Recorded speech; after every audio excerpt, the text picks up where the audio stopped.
Good evening, ladies and gentlemen. The 22nd of October 2020. It is a pleasure having you for another edition of Viewpoint on DBS Television. Well, we are still going to be talking about some health issues in tonight's edition. That is concerning cervical cancer and the awareness in relation to the reluctance of some institutions or parents to actually go for free vaccination of their girl children. And speaking about this, last time we had with us here as guest in the studio Evelyn Maya, and she is back again for us to give more insight into this virus that is being caused, or this disease probably that is being caused by the human papilloma virus. Evelyn Tatamaya, wellness coach and Humanity at Heart founder. Good evening and thank you very much for joining us again. Thank you, Vanessa. It's always a pleasure to be here with you. Thank you so much. You're welcome. Mange Fenashus, good evening and welcome as well. Good evening, Vanessa. Good evening, especially to all the women watching us this evening, because when they talk of this issue concerning this cancer, the target is the women, and they tell us they are those who are the vulnerable when it comes to cervical cancer, because men don't have cervix. Probably, I'm talking about that. I'll make 10 special greetings to Afa Caroline watching us from Yaoundé, to Mata Honge, Ngokingweya, as well as Darling-Law Akula. A special greetings to you all. Let us take the first part of the show, that is the questions and answers.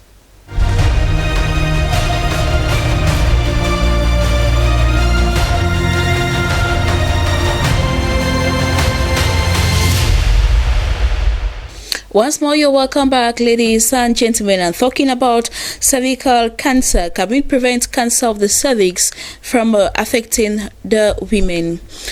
Maya, what do you think about it? Can we prevent it?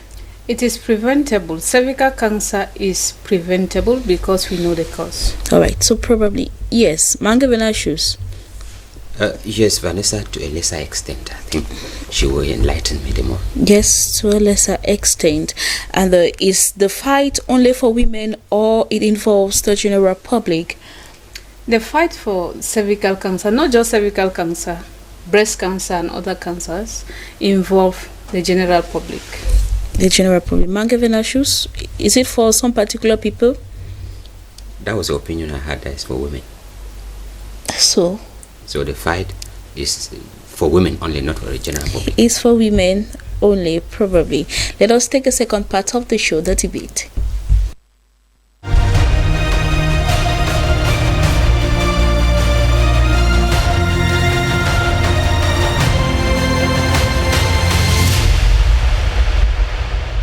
In our first question, can we prevent cancer of the cervix from affecting the women?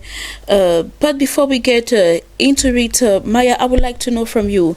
Humanity at Heart Foundation is targeting or is working on a campaign known as Operation 1000 Women. So why these 1000 women only? Thank you, Vanessa, for that question. Humanity at Heart International is a registered NGO in Cameroon that is advocating for cancer prevention and advocacy for its control. And so to do this, you need to educate the public, you need to reach out to the masses, you need to tell the communities what is happening and how they can prevent it. So the Operation 1000 Women, it's actually a kind of network that we have created, that if I know about cancer and you know about cancer, the next person has to know about cancer. So in essence, Operation 1000 Women, which is coming up just 2 days from here, which is Saturday on the 24th, we want women to come out massively so that we unite our voices against breast and cervical cancer. As you know, Vanessa, this is October and this is Breast Cancer Awareness Month.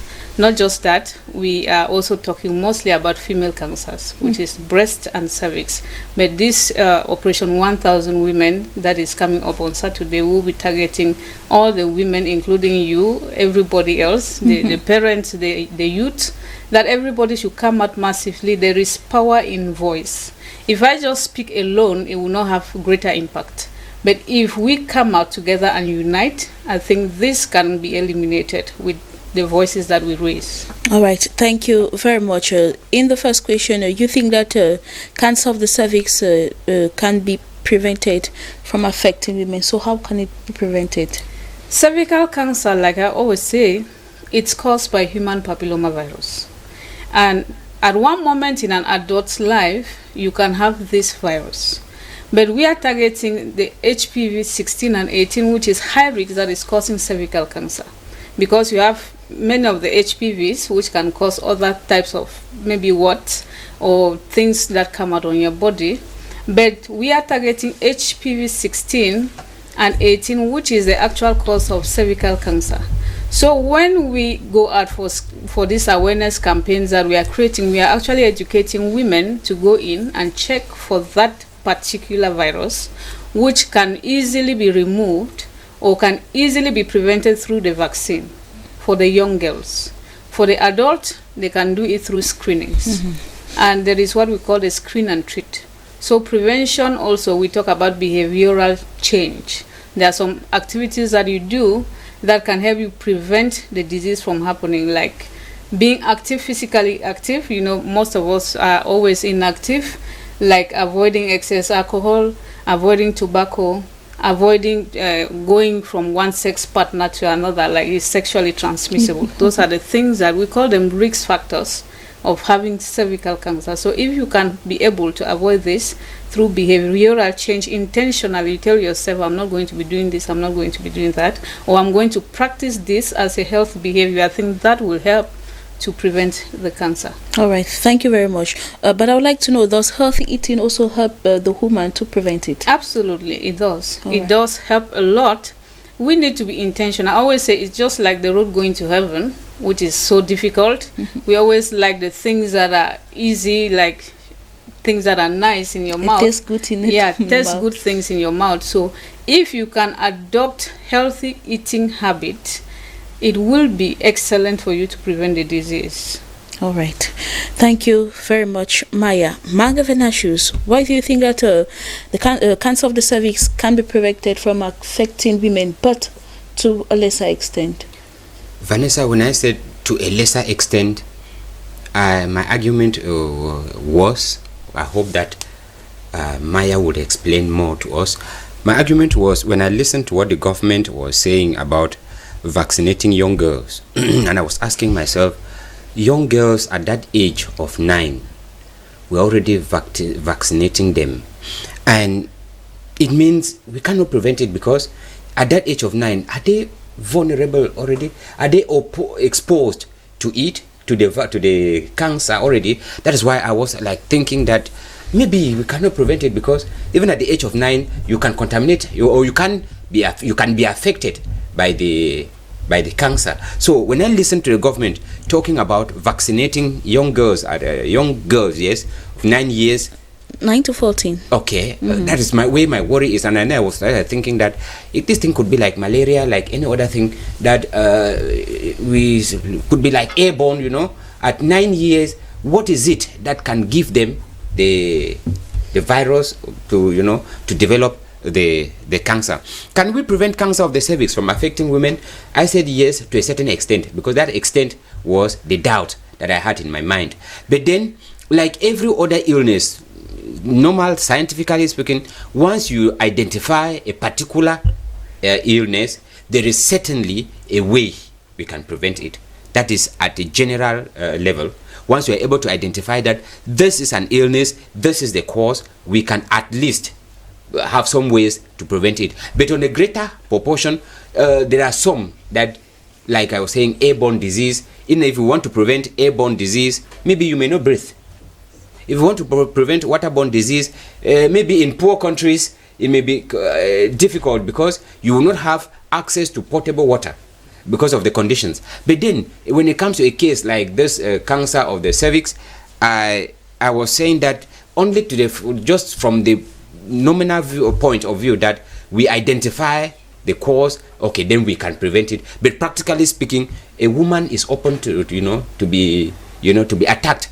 That's why they want to start vaccinating children right from the base, so that they can help to eliminate them. I don't know if Maya will explain something on it, because All that's right, the way I'm probably thinking. to clear your doubt and the doubt of so many parents who might be asking themselves this question. So, Maya, at 9 or maybe 9 to 14, is the girl child really exposed to being infected?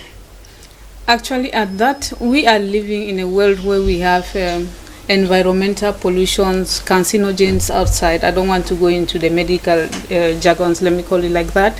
We are actually preventing these young girls before they arrive at a level where they become sexually active.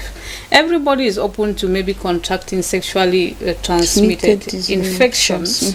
So with the young girls, it's easier because they are still in their youthful stage where it can easily be suppressed, and the vaccine is good for them because it will actually work on the young girls more than the adult of the same. That's like the women who are already adult.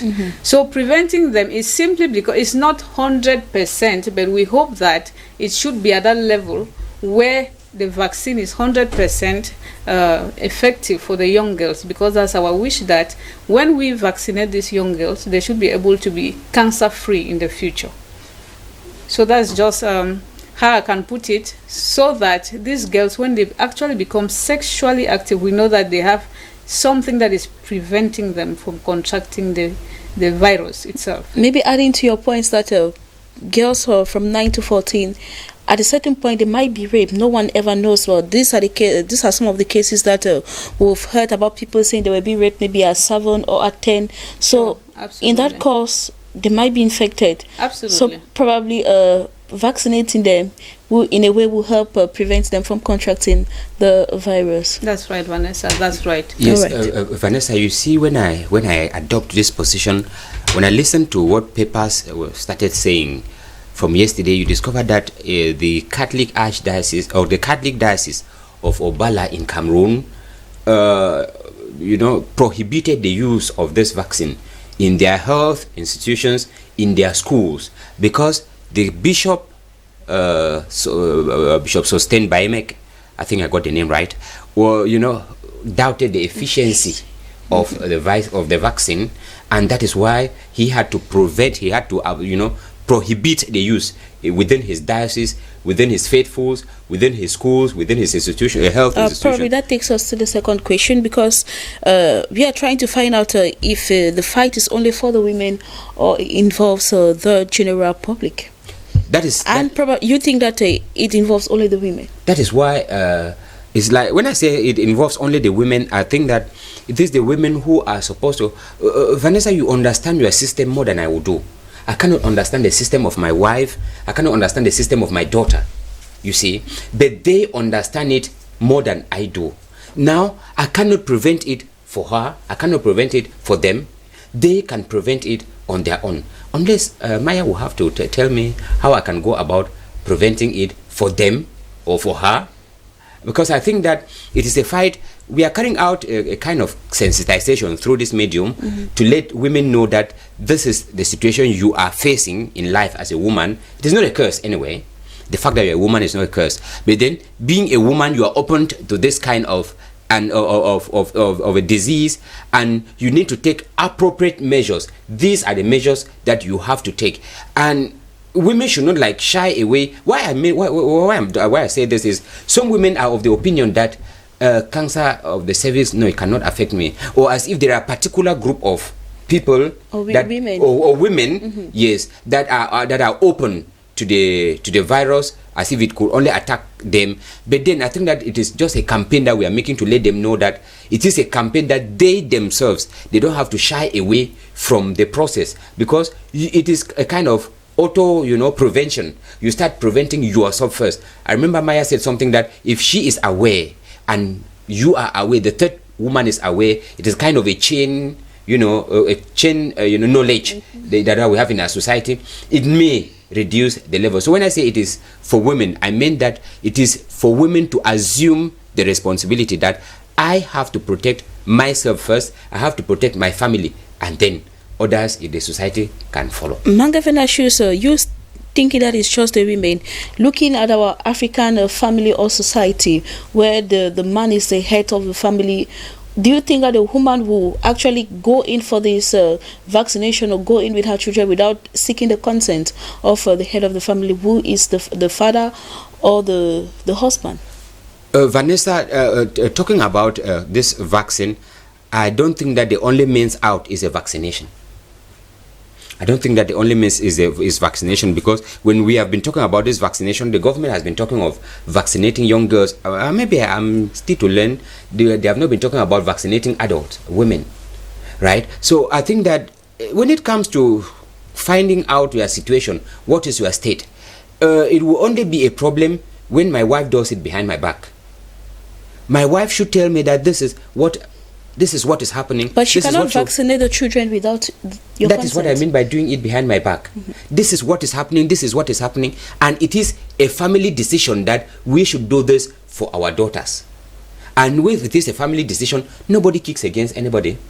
But then if it is a one partner kind of decision, then it becomes a problem, because automatically I will feel like there's something fishy in this thing that they're doing. So are you accepting with me that it's not just for the women? What I mean by for the women is that the women need to own it. That remember I said I don't understand the system of my wife like she does. She understands it more than I do. So I think that she is the first person, because I cannot develop interest in this thing more than my wife. My wife develops interest in it. All right. And then Mangavenashus will come back to you. Okay. Maya, you think it's a general public? Probably you'll be responding or convincing Mangavenashus? Sure. I was listening to Vanessius. It's quite interesting what he's saying, because everybody has a role to play in this, starting from you as the head of the home. The question you should be asking yourself is, I, as a father or as a husband, what is my role to play in this? what is my vector in transmitting the virus? Absolutely. That is where I was going to. What is my role in preventing the disease? Okay. I think that is what I should talk about. Okay. Now, let me give an example. We are in October, and this is Breast Cancer Awareness Month. And I did mention that we are launching the Operation 1000 Women. When I mention 1000 women, it's not only the women involved. We are inviting the men, we are inviting the children, because we know that everyone has a role to play, starting from the house. Now, what is your role as a father? If you gather your family, like you can have family meeting with your own immediate family, and say, you, my wife, I think you should go in for cervical cancer screenings. You are already playing a role as a head of the family. If you tell your wife and you consult with your wife and say, I think our young girls should be able to be vaccinated to prevent this disease that is so talked about, you are playing a role by saying those things. The key thing here is creating awareness wherever you are. Whether you are in the house, whether you are in the church, whether you are at their workplace, create awareness. Let the world know that this thing is ravaging lives. That is why we are here. Let me give an example. There is a couple. Let me just caption it. My husband saved my life. There is a couple that it is a husband that actually noticed that there was a problem with the breast of the wife. You understand what I'm saying? So when he noticed that there was a lump somewhere around the breast, he told the wife, something is on your breast that is not Normal. I think you should get it checked. And what did he do? He accompanied the wife to the hospital, and what was discovered? That was Diagnosed the early stage of cancer. Absolutely, that was breast cancer. And because it was diagnosed early enough, the woman's life was saved. What if the man had just said, I cannot understand my wife's anatomy, like Mr. Venus is saying? The wife should have been maybe at stage 4, because it's something that is not actually painful when it starts. And due to negligence, that's why we always have this problem of people arriving the hospital when it's already late. And now we are talking of treatment. I think the slogan we always say, prevention is better than cure, is very, very relevant. Because if you know that this thing is going to cause me more harm than good, better you prevent it before it even escalates to a level where you cannot even treat it. And let me tell you, the last time I was here, I made mention that the cost is also something to worry about. Because if you do not take note with these things early enough, and you said an average African cannot afford for it. Of course, it's expensive. And let me ask you, Mr. Vanessa, okay, if you say this is my wife's problem and not my problem, and she goes to the hospital and she's diagnosed with a late stage of cervical cancer, who pays the bills? Of course I do. You have to pay the bill. And that moment, it's not just the bill you are paying, you need to take care of your wife, because at that moment she's already in pain. Believe me, it's not something you wait for stage 4, because just the palliative care is already work on its own. I've taken care of my mom and I know how it feels. That sometimes you are even saying that, Lord, take this life so that she can rest, and death is not forthcoming. You are constantly there. You must be taking care. That's what we are trying to avoid by creating awareness. Education here is key.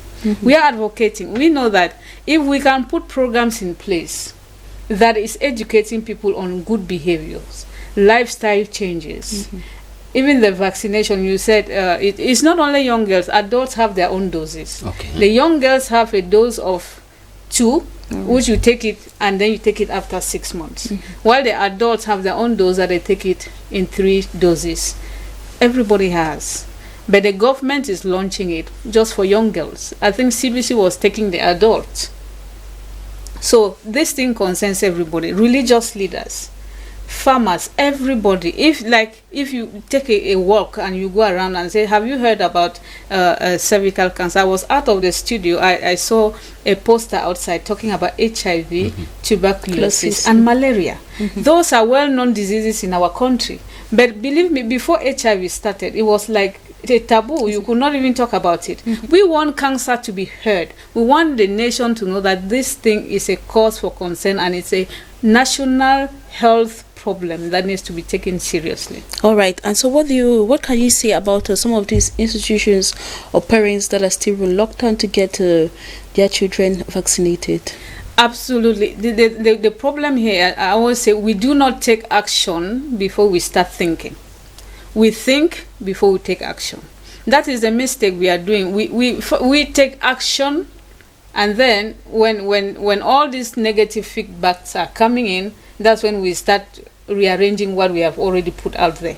Normally, we are supposed to prepare everybody, even if it takes 2 to 3 years, preparing people to know that cervical cancer is preventable, breast cancer is preventable if detected early.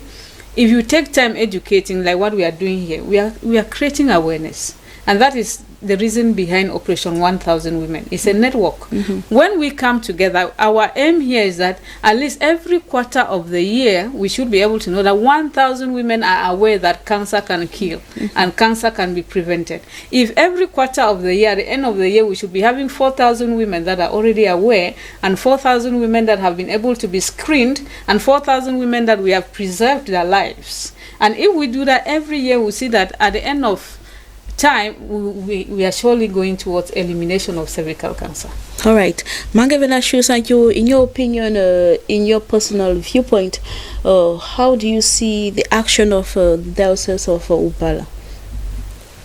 Listening to what Madam is saying about this issue of sensitizing and the necessity of the virus, of the vaccine, the necessity of the vaccine, yes, I think that the diocese maybe was not well informed.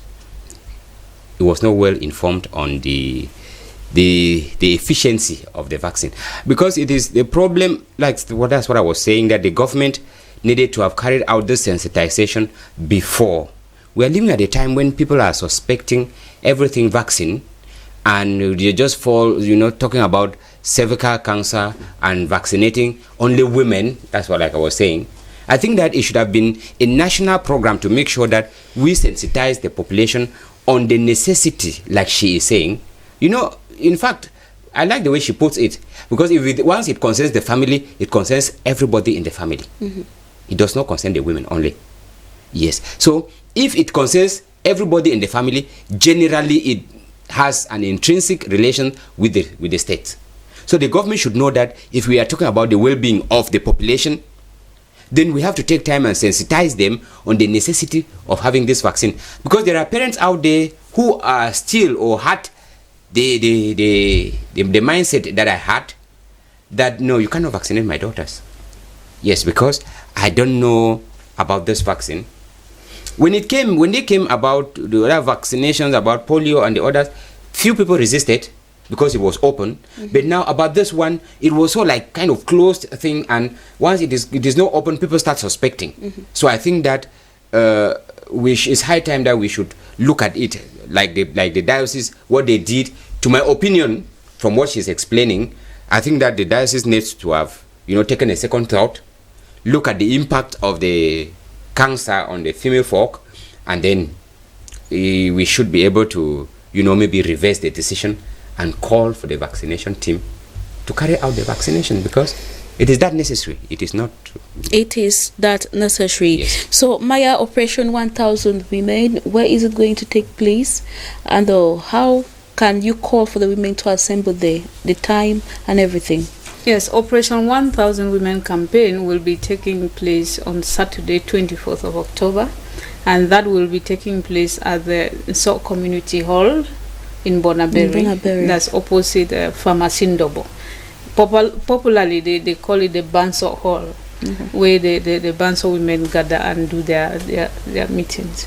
So to get there, you could contact me on phone, or you could just go to the place, to the venue, and on Saturday we want to go in for a physical activity, a sporty way. So we'll have a lot of exciting and fun programs. We'll be doing health talks, we'll be doing some Zumba workout. I think you know about that. And we want women to exercise, not just being so tied up that we are only talking cancer. We want to tell women that there is life after cancer, even there's life after a diagnosis. There is no cause for fear, because people are always afraid that cancer is going to kill. Quickly, I will just say that it's not just about the vaccine. The reason behind Operation 1000 Women, I like it because the WHO has actually adopted a global strategy that at the end of time, at the end of 2030, we should be able to have a 90-70-90 campaign where 90% of our teenagers are vaccinated, 70% are screened, and then 90% are treated, so that we have less people that we are talking about this disease. So what time is it to begin? 8 a.m. in the morning, and all the people should come in a sporty way, pink and a sporty way. All right. Mark breast cancer awareness. Evelyn Tata Maya, wellness coach, thank you very much for being there. Thank you, Vanessa. Thank you, Thank you, Thank Vanessa. you. It was my pleasure learning from her, gaining some knowledge about it.